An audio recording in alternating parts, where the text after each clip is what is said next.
Assalamualaikum warahmatullahi wabarakatuh.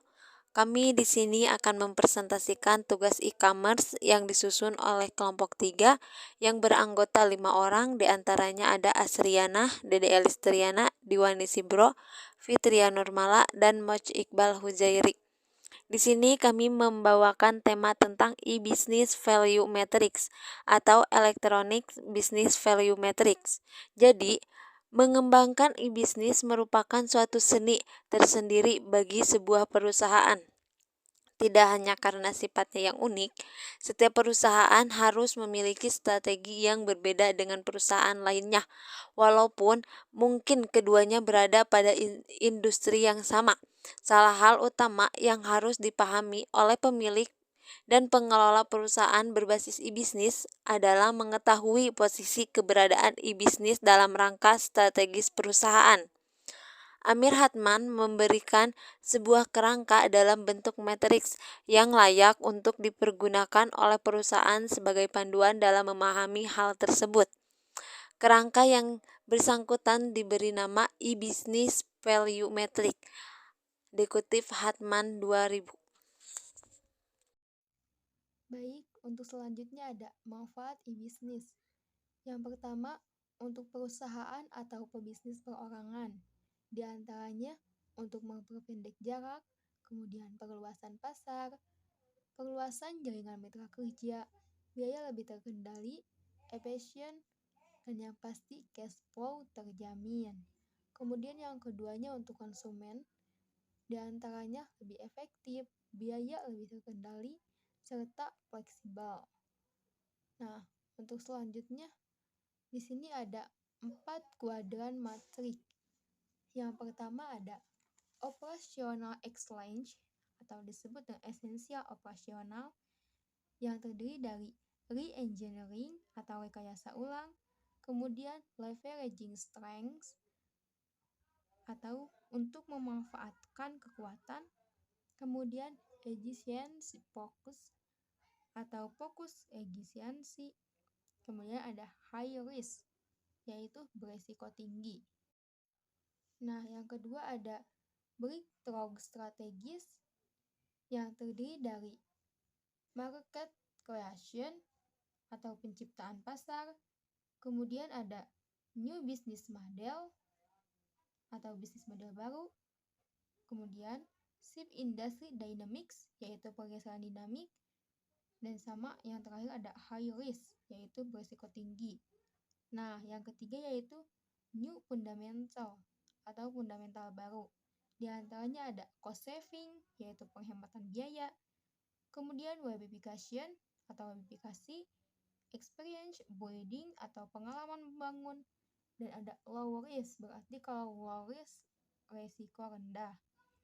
Dan yang terakhir yaitu rational experimentation atau eksperimen rasional yang terdiri dari new market segments yaitu segmen pasar baru, kemudian business model shifts, kemudian new revenue source atau pendapatan baru, Dan yang terakhir, low atau moderate risk yang berarti risiko sedang. Oke, lanjut. Kuadran 1, New Fundamental. Perusahaan pada kuadran ini adalah mereka yang mengimplementasikan aplikasi e-business dengan tujuan utama untuk menghemat biaya pengeluaran. Alasan ini merupakan contoh klasik dari pengguna teknologi informasi dan internet bagi perusahaan. Dilihat dari segi kebutuhan, keberadaan jenis aplikasi ini tidaklah kritikal bagi perusahaan karena sifatnya sebagai tambahan atau opsional. Contohnya adalah dibangunnya situs perusahaan atau website untuk menekan biaya pembuatan brosur dan company profile, atau fasilitas elektronik mail untuk mengurangi biaya telepon interlokal dan internasional.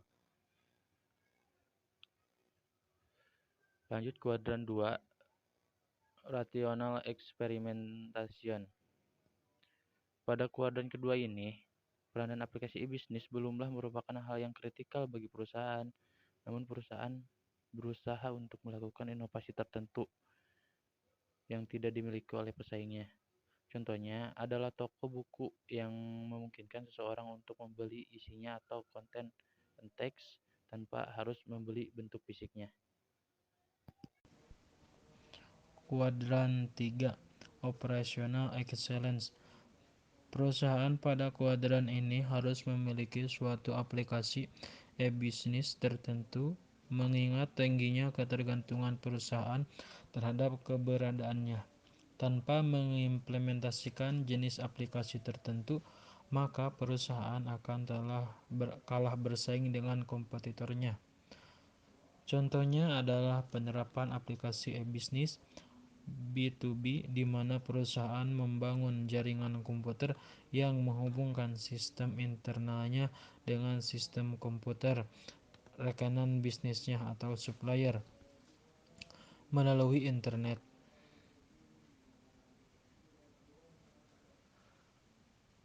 Yang selanjutnya ada kuadran 4.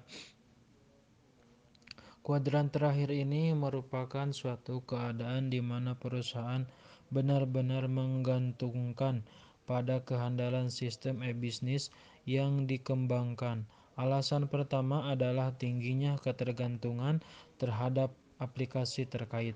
Sementara alasan kedua adalah karena perusahaan berusaha untuk membangun suatu sistem yang membedakannya dengan perusahaan-perusahaan lain dalam industri sejenis. Contohnya adalah virtual bank yang memungkinkan nasabahnya untuk melakukan transaksi perbankan dari berbagai kanal distribusi seperti personal komputer, web TV, personal digital assistant, handphone, dan lain sebagainya. Nah, pada akhirnya perusahaan itu harus benar-benar jeli dalam mempermainkan portofolio aplikasi-aplikasi e-bisnis dalam perusahaannya.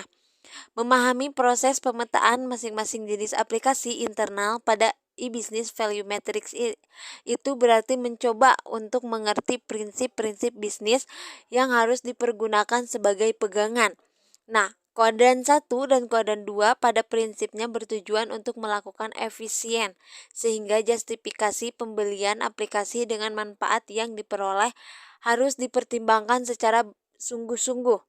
Antara cost dan benefit itu juga harus seimbang, ataupun benefitnya lebih tinggi daripada cost yang dikeluarkan, maka dari itu perusahaan juga harus tahu kebutuhan itu nanti aplikasi harus diadopsi itu yang bagaimana. Tentunya juga mereka harus memikirkan cost dan benefitnya. Yang penting tidak terjadi namanya kerugian. Benefitnya lebih sedikit daripada cost yang dikeluarkan. Itu jangan sampai. Maka daripada itu, perusahaan harus hati-hati dalam mengimplementasikan aplikasi-aplikasi e-bisnis. Sementara kuadran 2 dan kuadran 4 merupakan usaha untuk meningkatkan sumber pendapatan perusahaan. Sehingga harus dipelajari sungguh-sungguh efektivitas model bisnis yang ditawarkan kepada pelanggan. Perspektif lain dapat pula dipergunakan dalam melakukan analisa dengan mengerti secara sungguh-sungguh peranan aplikasi e-bisnis bagi perusahaan. Mereka harus tahu kebutuhan dan juga peluang. Nanti semisal dia menerapkan aplikasi ini, itu keuntungannya nanti apa? Apa nanti pasar-pasar lebih luas ataupun mungkin nanti konsumennya menjadi lebih meningkat daripada sebelumnya dan lain sebagainya. Itu harus diperhatikan dalam mengimplementasikan e-bisnis ataupun aplikasi-aplikasi e-bisnis. Tentunya harus memikirkan kebutuhan-kebutuhan. Kalau mungkin tidak perlu dilakukan atau tidak perlu mengadopsi website karena mungkin konsumen saya adalah orang-orang digital imigran ataupun mungkin ibu-ibu rumah tangga yang umurnya 40 tahun ke atas. Dia belum bisa mengerti teknologi dan sebagainya. Tidak perlu yang namanya website. Mungkin seperti itu. Oh, berarti tidak perlu karena pembuatan website juga tinggi. Maka dari itu harus dikaitkan dengan kebutuhan-kebutuhan yang ada saat ini di perusahaan. Itu adalah penjelasan tentang e-business, value matrix di perusahaan untuk mengimplementasikan aplikasi-aplikasi e-business. Sekian dan terima kasih. Kami menyadari akan kekurangan-kekurangan dalam penyampaian dan penulisan. Oleh karena itu, kami mengharapkan masukan kritik dan saran yang bermanfaat membangun guna sempurnanya kami. Akhir kata, kami mohon maaf atas segala kesalahan dan kekurangan. Semoga dapat bermanfaat bagi kita semua. Wassalamualaikum warahmatullahi wabarakatuh.